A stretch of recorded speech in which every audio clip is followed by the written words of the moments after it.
हर रोज एक नई कहानी देखने के लिए चैनल को सब्सक्राइब करें और बेल आइकन दबाना ना भूलें।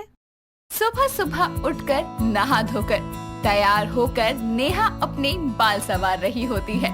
तभी उसकी सास उमा उसके कमरे में किसी काम से आती है और नेहा को बाल संवारते हुए देखकर बोलती है, अरे बहू, पूरा दिन इन बालों को ही संवारती रहेगी या कुछ नाश्ते पानी में भी देगी? मैं तो तेरे इन लंबे बालों से परेशान हो चुकी हूँ। जहाँ देखो बाल ही दिखाई देते हैं। अभी भी देख, जमीन पर कितने बाल बिखरे पड़े हैं। कितनी बार बोला है इन्हें छोटा करवा ले। सुबह सुबह इतनी बातें सुनकर नेहा की आंखों में आंसू आ जाते हैं। दरअसल नेहा अपने लंबे बालों से बहुत प्यार करती थी। साथ ही वो अपने बालों का बहुत खास ख्याल रखती थी। शांत स्वभाव की होने की वजह से वो अपनी सास की बातों का कोई जवाब नहीं देती थी। तो वहीं उमा को अपनी बहू के लंबे बाल जरा भी पसंद नहीं थे, जिसकी वजह से हमेशा ही वो अपनी बहू को खरी खोटी सुनाया करती।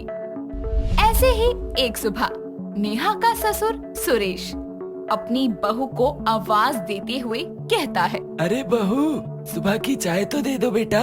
जी ससुर जी, अभी लाई। अरे नेहा, मेरे कपड़े कहाँ हैं? यार प्लीज रूम में आकर निकाल दो, मुझे ऑफिस के लिए लेट हो रहा है। जी जी, अभी आ रही हूँ। देखा बहू, सुबह सुबह देर तक बाल संवारने से ऐसा ही होता है। कोई काम समय पर नहीं हो पाता। नेहा बिना कुछ कहे चुपचाप वहाँ से चली जाती है। धीरे धीरे ऐसे ही दिन बीतते जाते हैं। शाम के समय नेहा अपने कमरे में बैठी मन ही मन में सोचती है, शादी से पहले मेरे मायके वाले मेरे लंबे बालों की कितनी तारीफ करते थे, कितना सुंदर बताते थे। लेकिन जब से मेरी शादी हुई है, मेरे लंबे बालों की वजह से मुझे रोज सुनना पड़ता है। ऐसे ही कुछ वक्त सोचने के बाद नेहा वापस से घर के कामों में लग जाती है। रात के समय जब वो रसोई में खाना बना रही होती है, तभी उमा उसके पास आकर बोलती है, अरे बहू, रात का खाना बन गया कि नहीं? तेरे ससुर जी और अजय आते ही होंगे ऑफिस से। भगवान जाने पूरा दिन कमरे में बैठकर क्या करती है क्या नहीं। कुछ बोलती है ना कुछ सुनती है। नहीं माँ जी, मैं तो सारा दिन काम ही करती हूँ और कुछ नहीं। हाँ हाँ, सारा काम तो तू ही करती है। अपनी इन जटाओं को संवारने में ही आधे दिन लगा देती है। सब जानती हूँ मैं। चल जल्दी से खाना बना। उमा नेहा को खरी खोटी सुनाकर वहाँ से चली जाती है और नेहा भी उदास मन से कामों में लग जाती है। ऐसे ही दिन गुजरते जाते हैं। उमा अपनी बहू को सुनाने का कोई मौका हाथ से जाने नहीं देती थी, क्योंकि नेहा को अपने लंबे बाल संवारने में समय लगता था, जिसके कारण घर के काम करने में उसे देरी हो जाया करती। पर नेहा सब्र का घूंट पीकर चुपचाप सब सहती। ऐसे ही एक रात उमा की बातों से परेशान होकर नेहा सिसकियां ले लेकर रोने लगती है। उसके बगल में सोए उसके पति अजय की आंख खुल जाती है और वो बोलता है, क्या हुआ? तुम रो क्यों रही हो? कुछ नहीं, आप सो जाओ, मैं ठीक हूँ। नहीं, तुम बताओ क्या बात है? किसी ने कुछ कहा?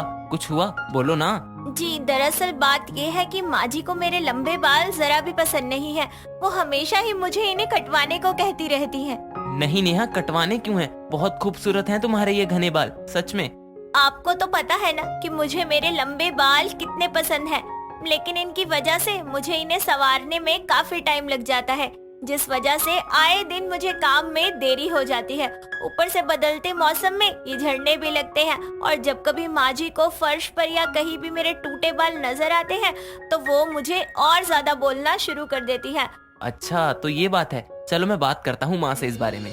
नहीं नहीं, आप माँ जी को कुछ मत कहना, वरना वो सोचेंगी कि मैंने ही आपको भड़काया है। ओके, नहीं बोलूंगा, लेकिन तुम भी प्रॉमिस करो कि जब तुम्हें लगेगा कि तुम अब बर्दाश्त नहीं कर सकती, तब तुम अपने लिए खुद बोलोगी। Okay, promise. चलो अब सो जाते हैं, रात काफी हो गई है। ठीक है।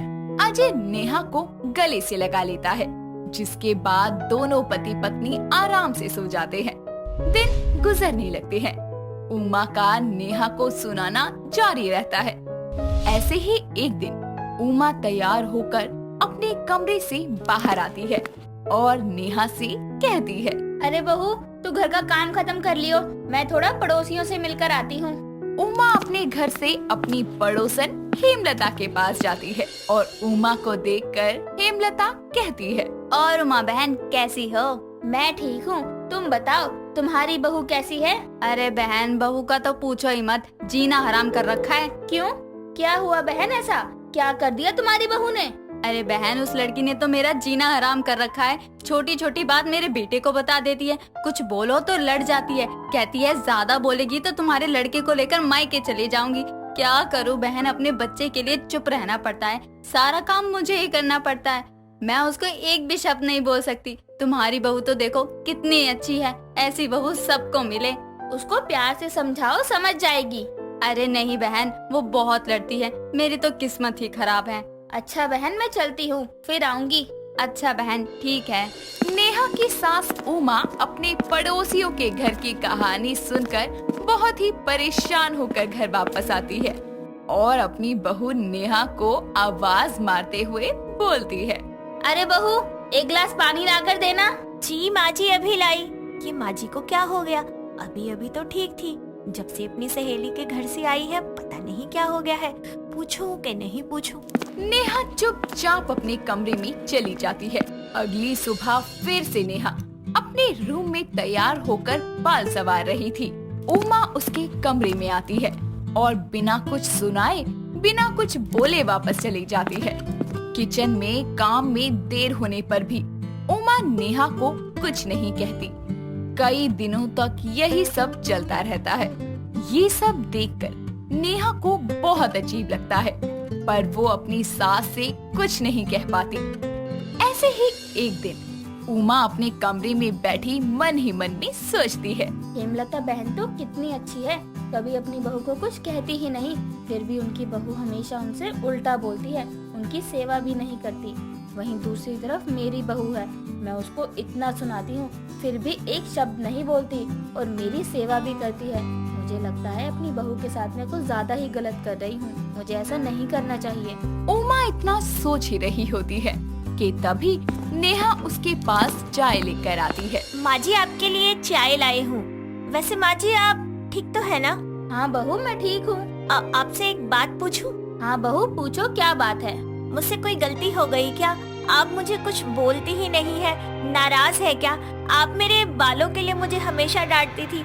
अगर आपकी नाराजगी की वजह ये है तो मैं इन्हें छोटे करा लूंगी, पर आप ऐसे उदास मत हो, मेरा दिल नहीं लगता।